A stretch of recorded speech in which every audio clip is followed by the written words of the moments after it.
आणि आता जाऊया पुढच्या एका धक्कादायक बातमीकडे। रोज 20 तास काम, मालकाचं बेदम मारहाण आणि खायला जनावरांचं खाद्य।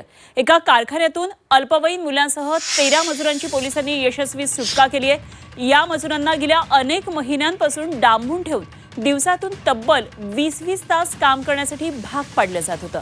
इतकंच नाही तर त्यांना प्रचंड मारहाण करून गुरांच्या खाद्यापासून बनवलेल्या सुक्या भाकरी खायला देण्यात आल्याची धक्कादायक माहिती समोर आली आहे। आणि या नरक यातनांमधून एका मजुरानं कसाबसा स्वतःचा जीव वाचवला, तिथून पळ काढला आणि थेट पोलीस स्टेशन गाठलं। त्याच्या तक्रारीनंतर पोलीस आणि कामगार विभागाने तात्काळ या कारखान्यावर छापा टाकला आणि या 13 मजुरांची सुटका केली।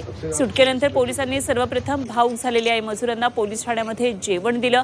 या प्रकरणात कारखान्याचा सुपरवायझर शिवा त्यागी याला अटक करण्यात आली आहे आणि मुख्य मालक अंकित बालियान सध्या फरार आहे। उत्तर प्रदेशमधल्या मुझफ्फरनगर मधली ही घटना आहे। वेठबिगारीच्या या प्रकरणामुळे सर्वत्र आता खळबळ माजली आहे। भारतात 1976 मध्ये कायदा करून वेठबिगारीवर खरं तर बंदी घालण्यात आली आहे। मात्र असं असलं तरी अशा प्रकारे वेठबिगारी सुरूच असल्याचं एक धक्कादायक वास्तव या घटनेमधून समोर आलेलं आहे। तर या मजुरांचा कशा प्रकारे छळ केला जात होता, एकदा आपण हे सगळे मुद्दे पाहूया ग्राफिक्सच्या माध्यमातून। नोकरीचा आमिष दाखवून या कामगारांची आधी फसवणूक करण्यात आली। दरमहा 12 ते 15 हजार रुपये पगाराचं त्यांना आमिष दाखवण्यात आलं। मजुरांना कारखान्यामध्ये मग डांबून ठेवलं।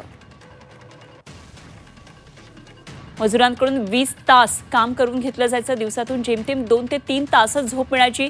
मजुरांना खायला कोंड्याच्या सुक्या भाकरी असायच्या।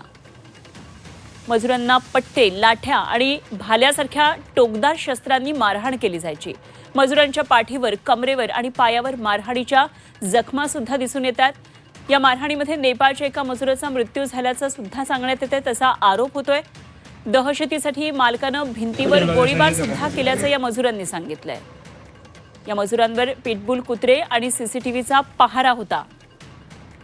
अत्यंत धक्कादायकरित्या मजुरांची अशी छळछावणी होती आणि या मजुरांची आता सुखरूप सुटका झालेली आहे। उत्तर प्रदेशमधली अत्यंत धक्कादायक अशी घटना आहे। 13 मजूर होते। रोज 20 तास त्यांच्याकडून काम करून घेतलं जायचं। जेमतेम 2 ते 3 तासांची झोप मिळायची आणि याशिवाय त्यांना बेदम मारहाणही व्हायची।